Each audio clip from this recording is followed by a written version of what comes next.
చూచారు, దేవుని గురించి ప్రచురం చేశారని ఉంది. ఈనాడు శుభవార్త, దేవుని యొక్క క్రిస్మస్ అనే ఆరాధన కొంతమందితోనే ఆగిపోవద్దు.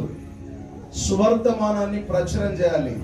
క్రీస్తు మన కొరకు పుట్టాడు అనేది మనలో ఉంటే కాదు, ఇతరులకు కూడా ప్రచురం చేసే కృప దేవుడు మనకి ఇచ్చాడు. హల్లెలూయా.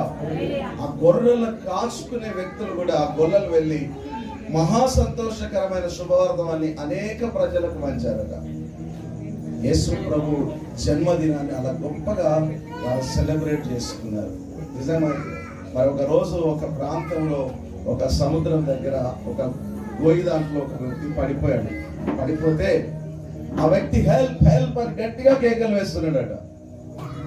అదే వీధి ఆ రోడ్డు ఆ సముద్రం పక్క నుంచి ఇసుక తెప్ప నుంచి ఒక మరి జ్యోతిష్యం చెప్పే వ్యక్తి